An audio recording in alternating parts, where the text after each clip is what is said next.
Good afternoon, good evening, and good night, everyone. Welcome to KerbSide Collections with me, Adam Ritchie, a podcast about physical media collectors for physical media collectors. Join me as I burrow into the psyche of this episode's avid collector, Brad Frohloff. How are you, Brad? Nice to have you on. Yeah, no, I'm doing well. Nice to meet you. Good to be here. Yeah, ditto. So whereabouts in the world are you located? I'm in Brisbane. I'm in Oh, the yep, Centenary suburbs. Yeah. just up the road from me, from on the Gold Coast. So yeah, that's cool. So Okay, I guess cool. I guess first off, cab off the rank. Do you have anything you want to anywhere you want to send people? Anything to plug? Anything on the side that you do? Well, technically, I've got a website called fightevil.com, which is fight-evil.com. Okay. But technically, it's a site that I haven't kept up with. But I am always in the back of my mind trying to get it restarted.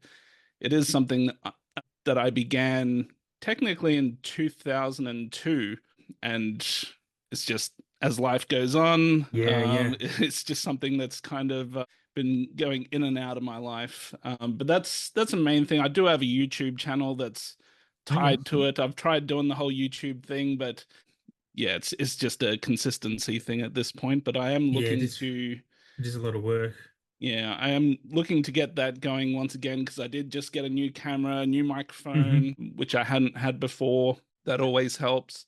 It does, yeah. It's good Yeah. motivation to use them, isn't it? I've done the same to start this show. Just got myself a mic. I was like, okay, now I've got to do it. So it actually sounds interesting. Fight Evil. What's the webpage about? Well, it really started around the hype of the Freddy versus Jason movie. That Oh, was right. that was a huge thing. Two Yeah, it was. horror icons colliding. And it was a site that kind of started out like, what if all these other characters fought each other? And it never really went Ah, too far beyond that. And then it just turned into your general horror website reviews and things like that. But okay. that's really how it started. I did have a message board back in the day, which had, I think, a couple of thousand members. Uh, Okay. and we had regularly probably over 100 regular users that would chime in here and there every day. But once social media took off, message boards died, Yeah. and it was kind Yeah. of the end of it. And I never really adapted to that. Yeah. Yeah, it does sound interesting because it would have been. I mean, I'm a recent convert to horror, like just within the last year or two, and I've really fallen in love with the genre a lot. So it sounds like something definitely up my alley. It'd be worth checking out. And Freddy vs. Jason is something I definitely need to check out. That's on the list. It's still a lot of years behind on horror, so there's a lot of catching up for me to do. But I do like the older stuff a bit more. Yeah. Just a little, sorry, just bumped my mic there. Just a little interesting tidbit about that site. It started out technically as a MSN group. I'm not sure if you remember MSN groups. I Um, do. Yeah, I do. Yes. Long yeah, story but short. the funny thing is, I actually met my wife in that group. Oh, wow. So it was a worldwide group. It only had probably less than 100 members at that time. And just out of coincidence, one of these Yeah. members just up the road in Toowoomba, like 45 Amazing. minutes from me, we were just in a chat session and things took off from Yeah. there. So, yeah. The odds. I mean, that maybe that's why you had to set it up to meet your life partner. Yeah. That's pretty Yeah. impressive. Well, we might get stuck into the show then, if you like. I guess Yep. first cab off the rank. So, why do you actually collect physical movies? I don't like to ask it this way, but with so many streaming options out there, what's your attraction to physical media? I can see behind you. I know this is an audio only medium, but you have a lot of Mhm. VHS tape behind you by the looks of it, which is pretty awesome. Yeah. Well, this is just my computer room, so there's only a little selection there, and it's really because I've run out of room in the living room, and that's where the bulk of my physical media is. And it I guess it started out with VHS. Yep. The big thing was growing up, going to video stores. That was a huge thing, and back then you couldn't really buy movies, or if you could, it They're cost a lot, expensive. and it was Yeah. your selections limited. And for me, really, the first movies that I ever managed to get were Child's Play 2 and 3 on VHS. And Oh, it cost me like nice. $50 each. This is like Yeah, the early yeah. mid 90s because I'm a huge Child's Play fan. Child's Play is my favorite movie. Okay. I can never get the first one though. I always got mixed signals. It's banned here and all this kind of stuff, and it The didn't really first make Child's Play. sense. Yeah. Oh, Well, oh, that's what I was told. But then still, you've got video stores carrying it, so it was kind of mixed yeah, signals. yeah. It was just one of those tapes I could never really get. I've got it now, but at the time, it was tough. So it really started off with that, and then I didn't get a massive amount of VHS back in the day. Mm, Really, DVD is where I really started my collecting yep, journey. And the yep. first DVD I ever bought was Child's Play. Love that. And the funny thing about that is I actually bought it before I had any sort of And DVD any, player to play it on. yep, I yep. just saw it in a CD store. It was there. I just had to have it. You knew you were going to adopt the technology. Yeah, that's a clever way to go about it. Yeah. I And so sorry. once that PlayStation 2 came out, it had the built-in Mm, DVD player, and that's how it all got yeah. started. Yeah. Yeah, nice. I think I remember. I used to work in a video shop in the late 90s as VHS was transitioning into DVD. And I think my first DVDs were the Bond series, actually. Yeah, that's But hard to remember, but I used to buy technically, them. my first Blu-ray was Casino Royale because it came with a Ah, PS3. I did it. Oh, Yeah. okay, I didn't remember that. Oh, there you go. Yeah.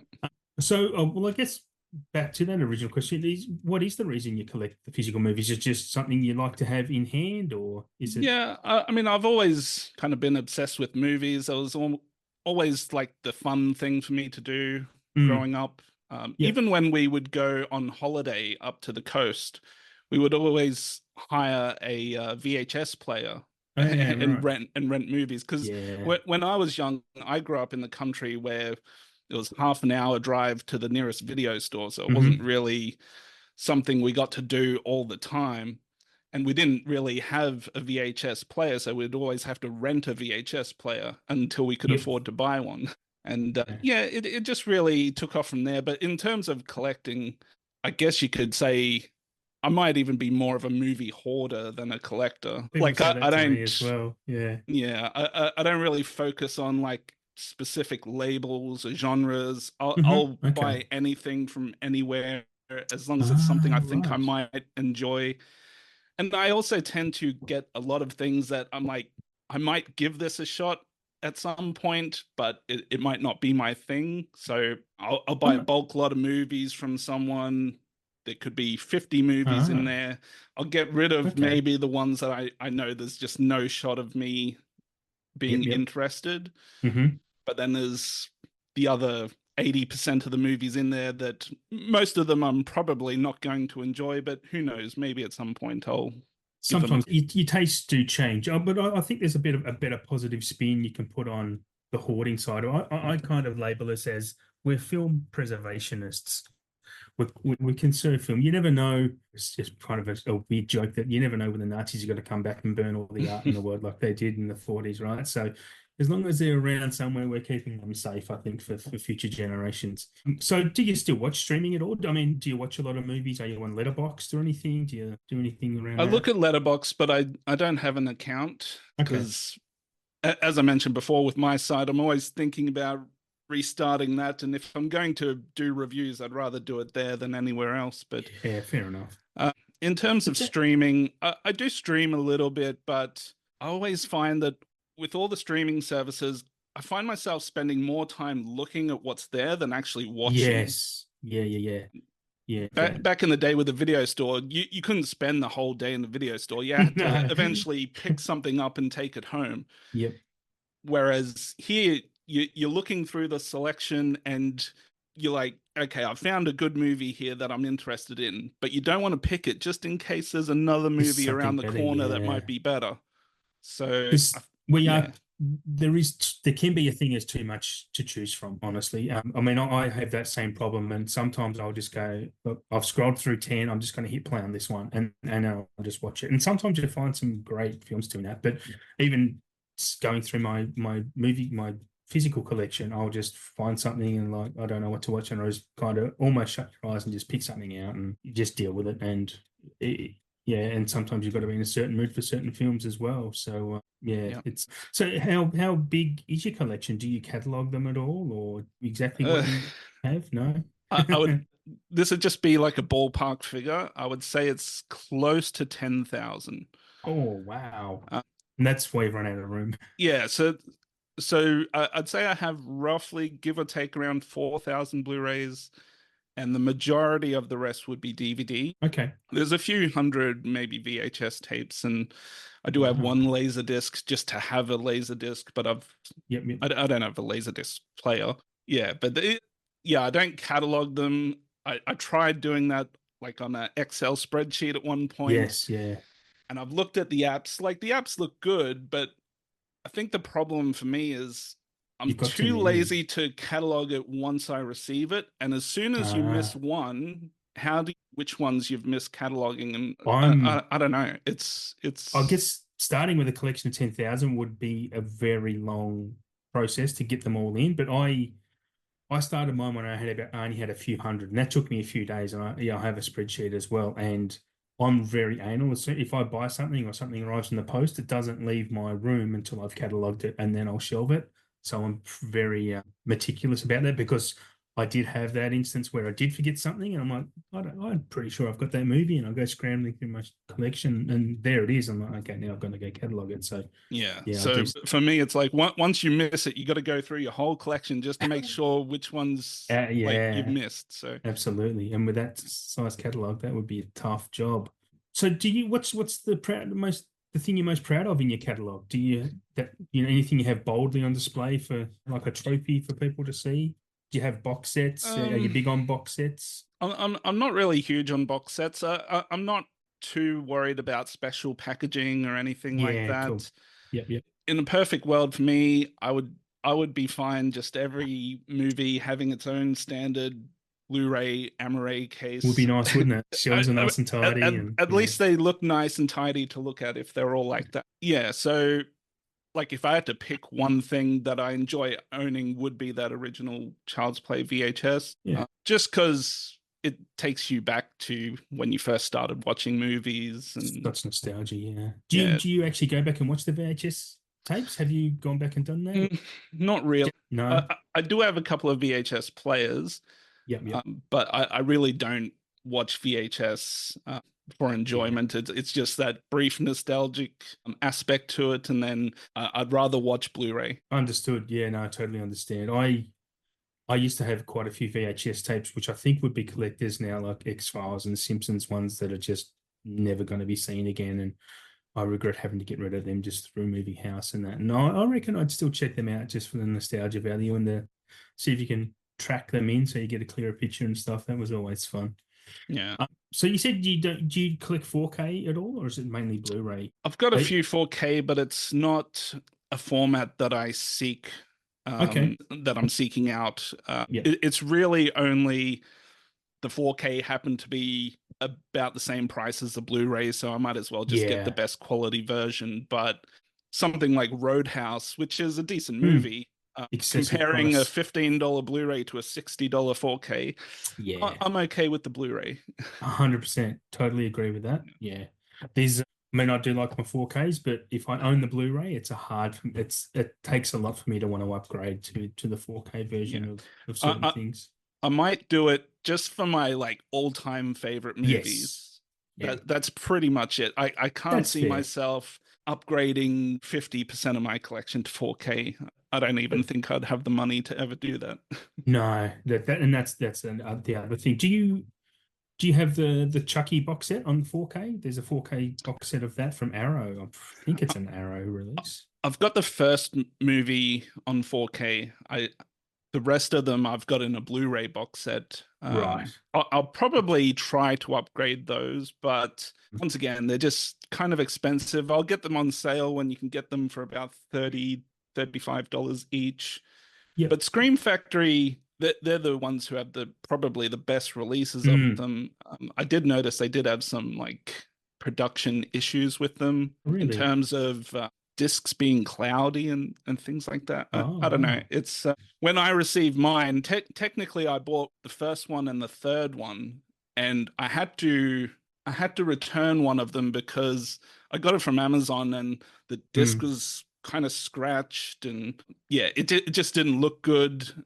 And Oh apparently wow. that was one of the issues that they were having with it. So I'll look at getting them again at some point in the future. Yeah, that's fair. I mean, if they're your favorites, so you've got to hang on to your favorites.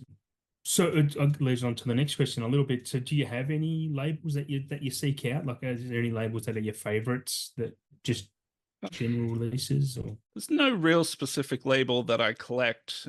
There's some good labels out there, though. Obviously, Umbrella Mm, does some good stuff. yeah, they Indicator do. has some good stuff. Vinegar Syndrome. Yeah, yeah. Yeah, yeah, I can name pretty much all of them. It's more about the movies for me than the labels. yeah. Fair. Yeah, I like that Yeah. answer. That's absolutely fair.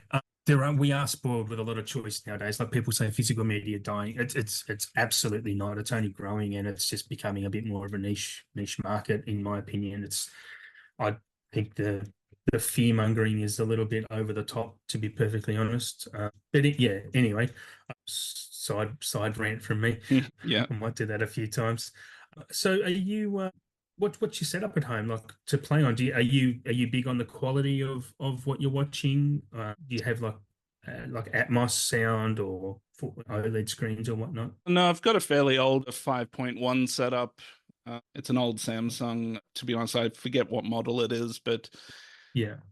actually, I think it might be a 7.1. I just never really get the opportunity to use 7.1. Oh, okay. But yeah, in terms of TV, it's just a 50-inch TV. It's not 4K.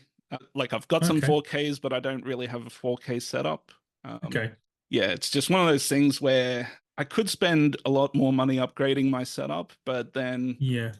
I could just use that money on more movies. So that's the Yeah, dilemma. exactly right. But Yeah. but I do enjoy the Blu-ray player that I have. I've got a Oppo BDP 103, which Oh, right. was one of those players that I think a lot of collectors really respect, and I've been using that for more than 10 years, and it hasn't skipped a Oh, beat. wow. Still works like it did 10 years ago. Beautiful. Is that Oppo like the phone Oppo? Yeah, yeah. They Oh, use. I don't know didn't if know they they made make them.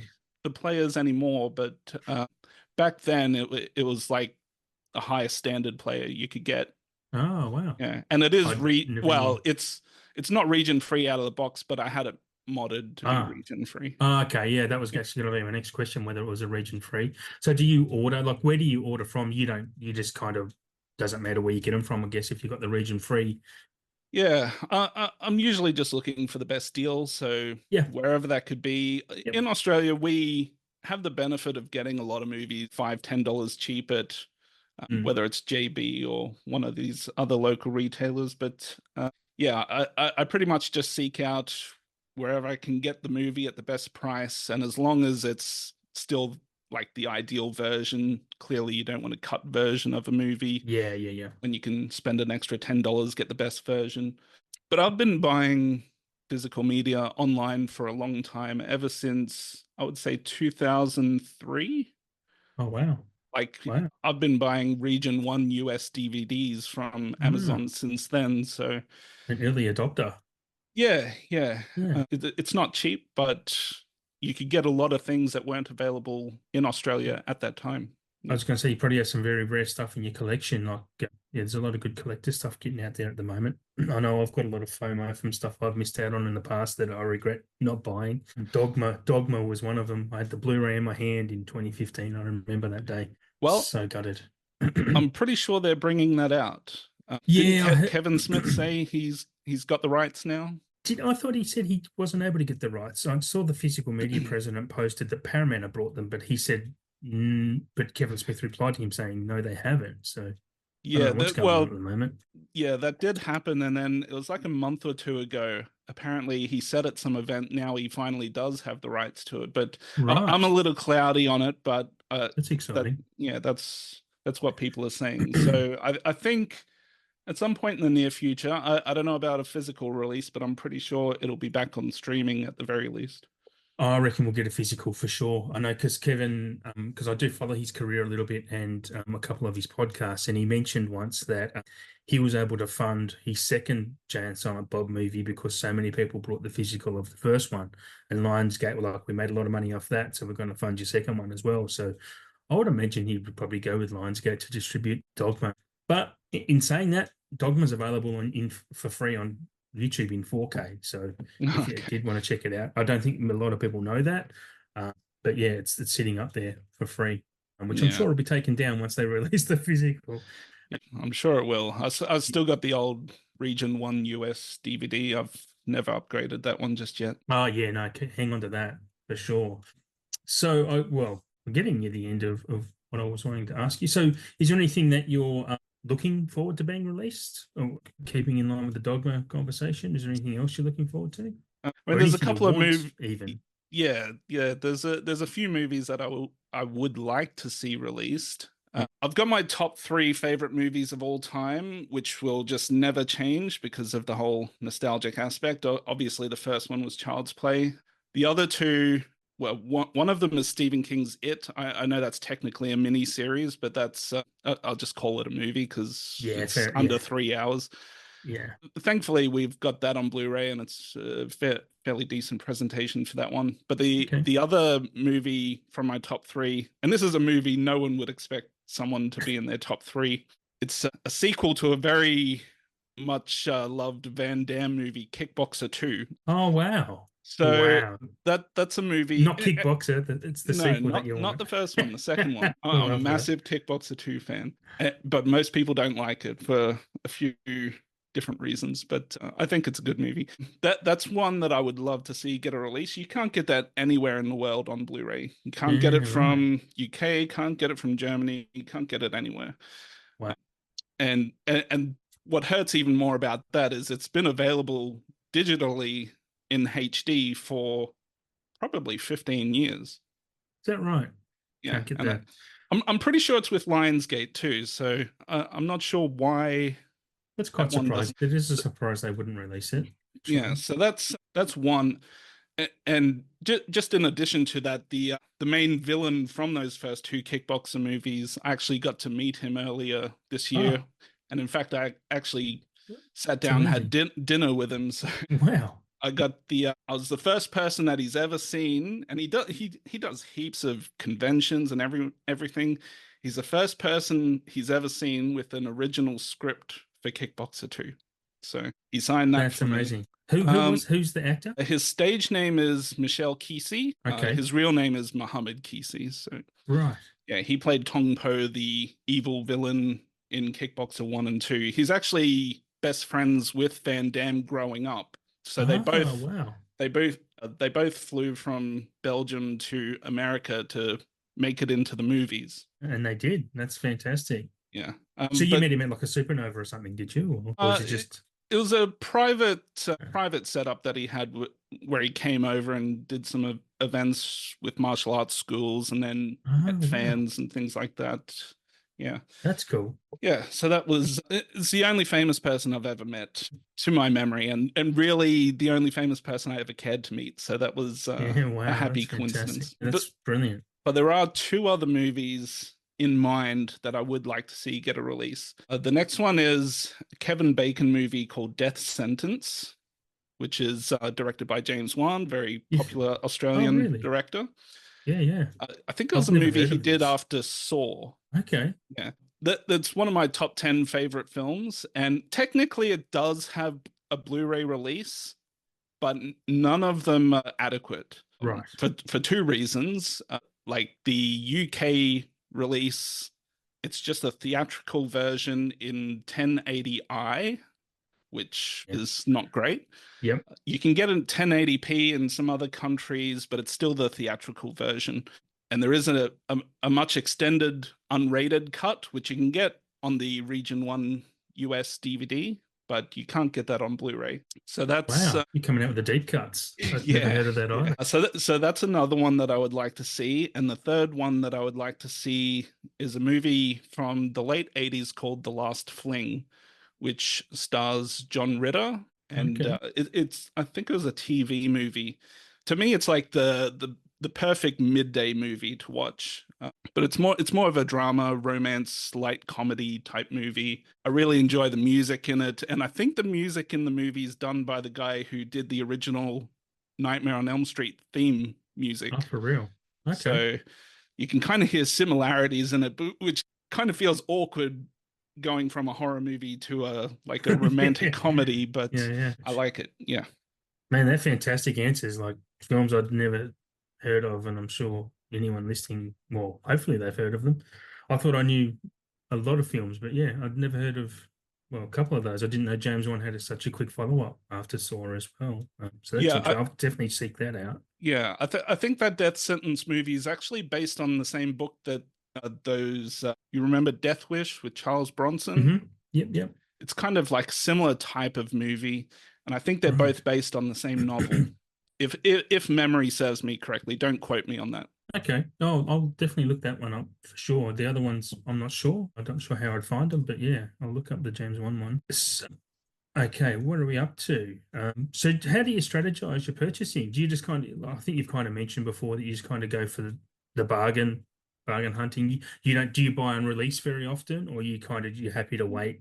I'm usually happy to wait, unless Yeah, it's something that's like 10 out of 10 type movie. I have to have it straight away. I'm more than happy to wait 6, 12 months and get it yeah. on sale. Is there Yeah. anything that you've missed out on that's went out of print before you were able to get it that you kind of regret? I'm sure there is, but I just It can't comes to really mind. think of anything off the top of my head. Yeah, no, it's fair. Yeah. And you said before you don't care about packaging too much. It's just you want everything to be uniform, which I totally Well, understand. on that point, I was just looking at my collection before coming on here, and because I thought I might get a question like that about the packaging, and I was looking at my collection. I was looking at these Teenage Mutant Ninja Turtle movies that I've got in this pizza box set. Like Oh it's wow, shaped like a pizza box, and yeah. it looks like a pizza box, kind of smells like a pizza box too. To be honest, I'm more than happy to sell it, get the Oh just what I think Umbrella did a 3 pack. yes, yeah, they did. I'd rather just have a normal Blu-ray case with the movies if I Yep. can get more money for that special packaging one, which is long out of print. You should. Are they DVD? Is that the DVD versions of those films, or are they No, they're Blu-ray as they're well? Blu-rays. I got them from America, I would say 2010. Right. And it actually Wow. includes not just the first three movies, it also includes there's like an animated movie in 2007, I think it was, which Did I you like the recent one that came out last year? actually haven't watched it yet. Okay, So definitely worth checking out. It's surprisingly impressive, actually. Like it's really yeah, good. It's fun, yeah, a lot of fun. I don't mind Seth Rogen, so that's certainly Mm, not holding me back. Yeah, I'll definitely give that one a look as soon as I yeah, can. cool. Yeah, definitely. Yeah, if if you're into that franchise, yeah, definitely worth checking it out. I don't even know if it's on streaming anywhere or not at the moment, but yeah, it's. I've been waiting for the price of that disc to come down, to be honest, because it's one of those ones where I'm like, I don't mind so much if I miss out on it, but it's never really come down in price yet, which is really bizarre. It might be in a 2 for 40 one day soon, hopefully. Yeah, I'm never really too worried about missing out on more mainstream movies. I feel like Yeah. they're always going to find a way to either do a new release Yep. or it's going to be hard for them to sell out because they make so many copies of them. But it's more the obscure movies like whether Mm. it's Vinegar Syndrome. Once they're sold out, who knows when you're going to get the opportunity to get those again. Yeah, that's Yeah. fair. Do you order directly from those websites, or is this stuff you get through Amazon or other third parties? So I know I do that a lot of order them don't ship direct. here. So Yeah, I do order direct where I can. It really, like I said earlier, it really just is where I can get the best price. So sometimes yeah. Amazon might be cheaper than getting it direct, and then vice versa. So I do order direct from a lot of different sites, and then even if there's a site that I want to order from that doesn't ship to Australia, generally I'll just use a freight forwarder. I use Hop Shop Go. That Okay. the shipping can get a bit expensive, but Right. when I do use it, I tend to buy 50, A lot. 60 movies at a time. Yeah. So Yeah. then the Fair. shipping is manageable. Okay. Well, I've always been a bit skeptical about those freight forwarding places because I hear bad. I just hear bad reports from some of them. But Hopscotch Go, you said might be worth Hop something. Shop Go. Yeah. Hop Shop Go. I'm Yeah. going to write that down. It might be worth checking out for me because there's been a lot of, especially with Criterion stuff, because they have good sales sometimes. So it's hard to Yeah. obviously don't release them. And normally the shipping on those is very quick. Like Mm. once you pay, I know one time I paid for my stuff to get shipped. It was like a Friday night in Australia. I had them on the following Monday. So Oh, for real? that's probably a rare exception of being the absolute Mm. fastest delivery, but generally less than a week. Yeah. Oh, that's impressive. That's really good to know because I've had a lot of dramas with with stuff turning up in the mail actually, especially with the last Prime Day sales. It was horrendous.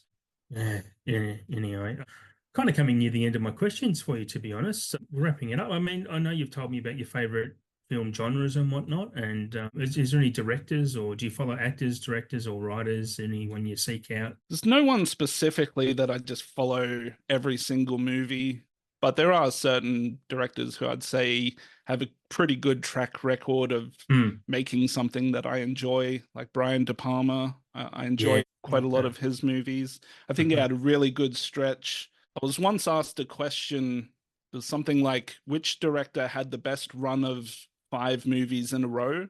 Yeah. And I think De Palma, if you excluded one that he did, I think it was called Home Movies, which I never saw. But I think if you excluded that one, he had like Scarface, Carrie, Dress to Kill, I think Blowout, Hmm. and then what's the other one? After Blowout, I think it I'd might need have to been look The it up. Fury, something like that. Okay. I've not seen The Fury. Have you looked up Rob Reiner's run from the 80s through the 90s?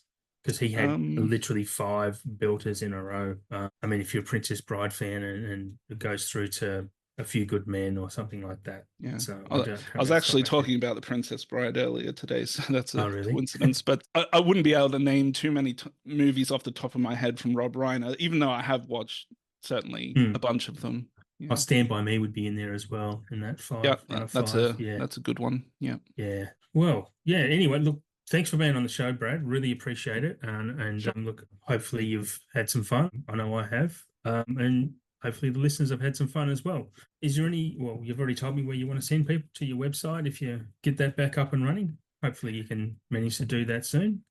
Yeah. I'm going to really try and push to do a lot more YouTube stuff. I am working on a new Kickboxer 2 channel as well because, Ah, like I smart. said, I've got that original script and Hmm. it has a lot of stuff in there that no one knows about. And there's so many fans of that movie, despite it not having the best reputation. There's so many fans of that movie, and no one has ever told them all these things that were written for the movie that never made it into the movie or that got changed and things like that. So that'll that's something on the horizon too. There is That's that. actually there might have been one or two questions I thought I would ask. Yeah, Um, yeah, go for it. Absolutely. and this first one is kind of a little morbid, I guess.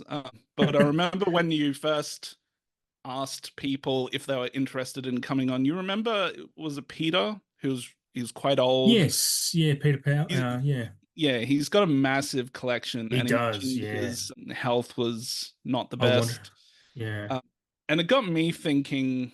No, I'm only 40 years old, so I've still got a lot of time left. But like, it got me thinking about what do we do with our collections when we're kind of coming towards the end? Like, because Literally. if we pass, then unless we've got someone else who's really excited about those movies, we're Yeah. really burdening people with them, I guess, especially me if I've got 10,000 plus.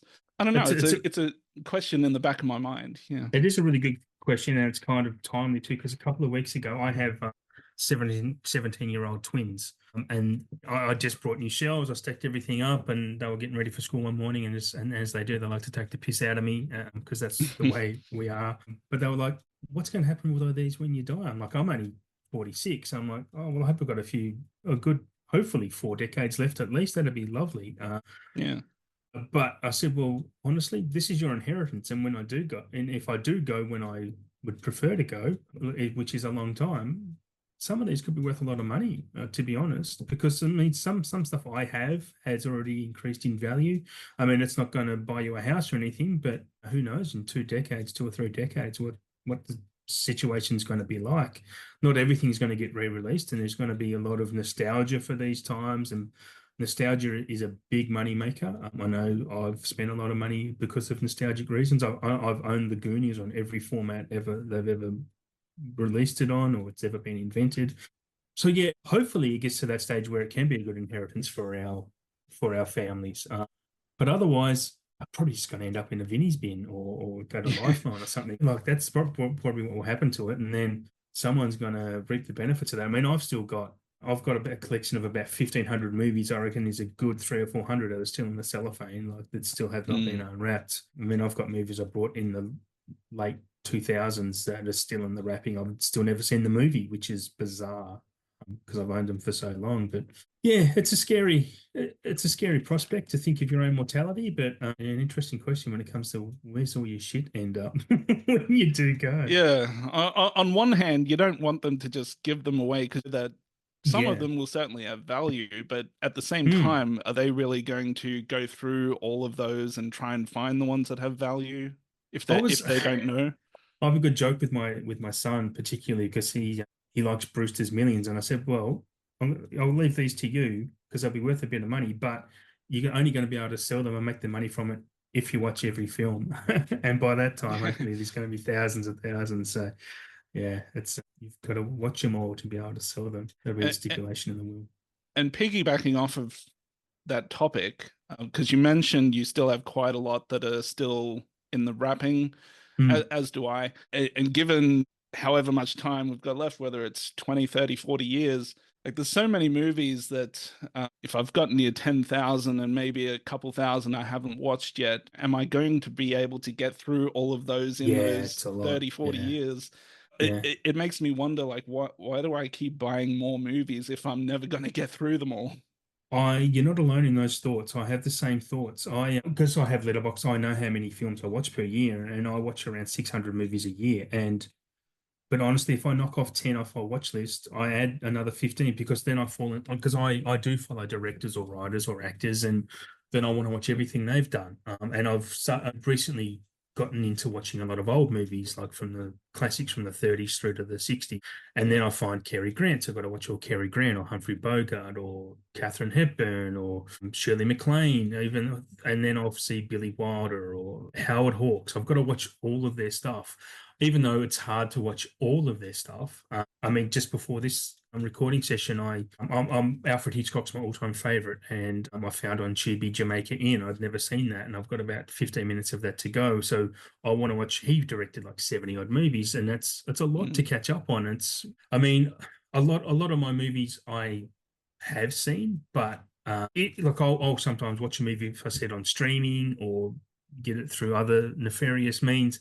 If I love it, I'll go and buy it anyway, and then it'll be in the plastic till a couple of years' time when I rewatch it. So it's not just films I haven't seen; it's films that I have seen and loved and just haven't rewatched. There's a lot of that around my collection as well. Yeah, yeah. And I guess the other thing I was just curious about, because it's something I struggle with, in terms of how we display the collections. Typically, I think most people would just put them in alphabetical order. Yep. And some people might put them in groups of genres and things like that. What do people do with like double feature and triple feature movies? Like I'm always stuck on where to put those on the shelves. Yeah, that was actually a question I was meant to ask you, and I've obviously overlooked it because that's a big question for me as well. Is like, how do you arrange your collection? Because we all have our own way of doing it. Like I have my Blu-rays are all in alphabetical order, just my Blu-rays, but then I'll have box set Blu-rays in another section. I have a section, two shelves full of Asian cinema, including anime and just films from Japan and Hong Kong, and then I'll have a shelf with my like boutique labels like Mubi and Criterion.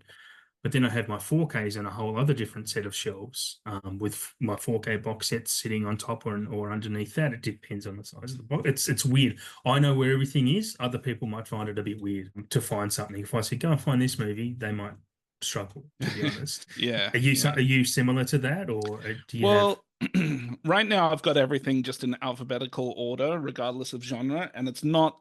I can tell you right now, it's not the ideal way to do it once you get to a certain amount of movies, Yeah, especially if you're not cataloging them in any kind of way. So yeah, for yeah, me, like if I say, okay, I feel like watching a comedy tonight.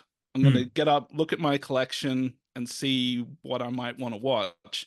But now I've got to kind of scan through all the other genres just to kind of look for comedies.